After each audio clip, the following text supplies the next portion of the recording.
There was a moment in childhood when something no bigger than the palm of your hand contained an entire universe. A small metal car, maybe scratched, maybe dented, but full of imagination. You pushed it along the floor and it wasn't just a toy.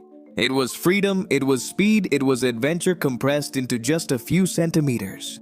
But what few people know is that this little piece of metal was born from a school rule in a city that was still healing from the wounds of war, and it would end up becoming one of the most produced and collected objects on the planet. This is the true story of how Matchbox cars are made and how a tiny idea turned into a worldwide phenomenon. The story begins in 1953. In East London. World War II had ended less than a decade earlier, and the city still showed visible scars. In the Tottenham neighborhood, a small company called Leslie Products and Company Limited manufactured industrial metal parts. Its founders, Leslie Smith and Rodney Smith, had no intention of changing the toy industry. They manufactured precision components for other sectors, until a need at home changed everything. An engineer from the company, Jack Odell, built a small steamroller for his daughter.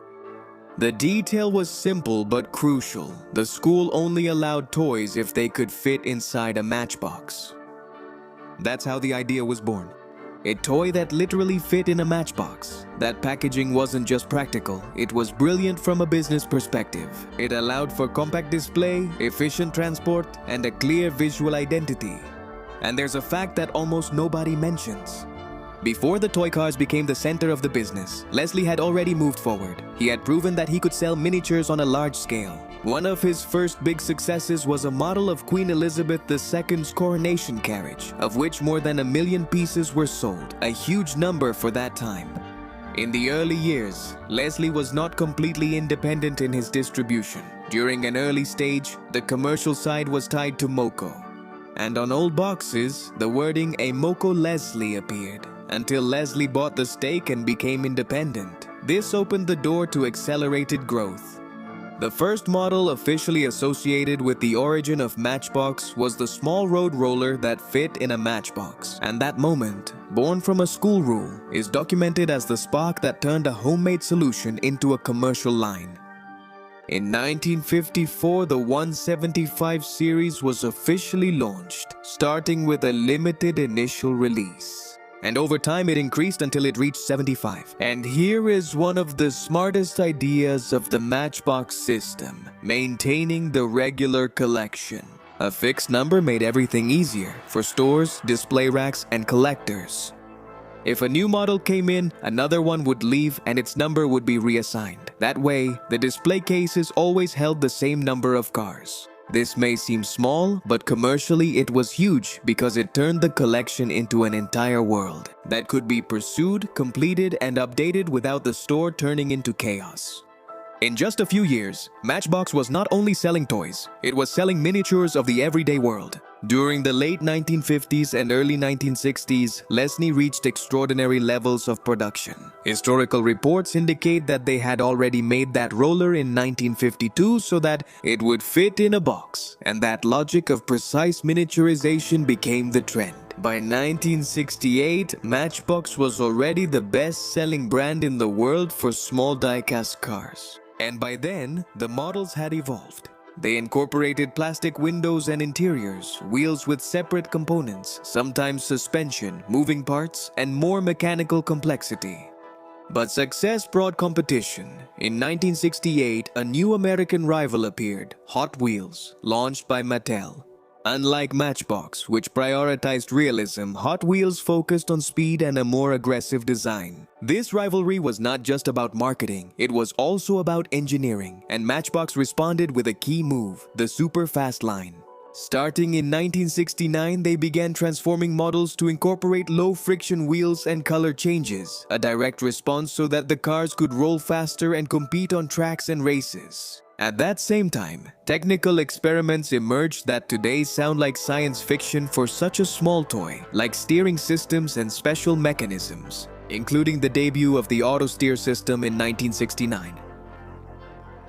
Showing that Matchbox was not just a nice replica, it was also seeking mechanical innovation, and they didn't stop there. the ecosystem grew with other product families besides the 175.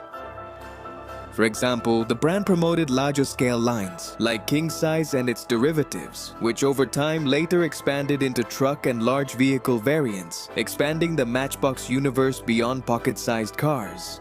There were also lines focused on classic models, like models of yesteryear, which had a great influence in Europe because they appealed to collectors and to nostalgia for cars from earlier eras. An important expansion that shows Matchbox quickly understood that the audience was not just children. The economic pressures of the 1970s, including a difficult financial climate in the United Kingdom, ended up affecting Lesney even though the product continued to sell. The company went bankrupt in 1982 and the brand passed into the hands of Universal. It was later sold to Tyco in 1992, and finally, Tyco's division was acquired by Mattel in 1997, bringing Matchbox and Hot Wheels together under the same corporate roof. This was something that, at the time, worried many collectors who feared that Matchbox would lose its realistic identity.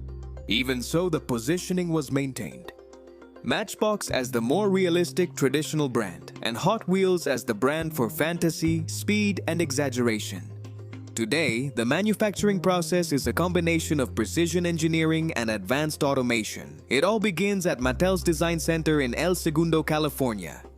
The process starts by selecting a real vehicle. It could be a modern SUV, a rescue truck, or a historic classic. The model is initially sculpted in clay or resin to evaluate physical proportions. Later, it is digitized using high-precision 3D modeling.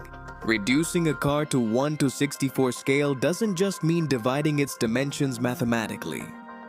At that scale, certain elements would lose visual presence. That's why designers slightly exaggerate the wheels, lines, and depth of details to maintain a realistic perception. Once the digital model is approved, a resin prototype is created using 3D printing. It is painted by hand and goes through technical evaluations that consider aesthetics, playability, production costs, and license compliance. When the design is approved, it is sent to manufacturing plants, which are currently mainly located in Asia to meet global demand. The heart of the process is die casting. Pressure. A zinc alloy known as Zamac is used, and the molten metal is injected at high pressure into steel molds machined with extremely precise tolerances. This method allows panels, bumpers, and tiny details to be reproduced with great fidelity.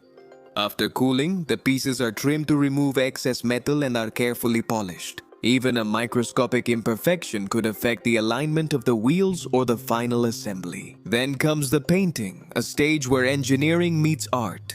The bodies go through automated electrostatic painting lines that ensure a uniform coverage. Base coats, metallic finishes, protective varnishes, and decorative graphics are applied using pad printing. After assembly, each unit undergoes rigorous testing. And here comes a serious topic that is often just mentioned in passing: safety. In the United States, the ASTM F963 standard is a key safety reference for toys, and the CPSC details which sections apply and when testing in an accepted laboratory is required, which in practice requires actual checks of materials, small parts, and physical hazards. In other words, these cars not only have to look good, they have to survive drops, rough use, and meet safety standards. And what fails is recycled, melted down, and goes back to the beginning. This obsession with quality control explains why many models from decades ago still retain their functionality. Currently, Matchbox sells more than 40 million cars a year and distributes them in over 150 countries.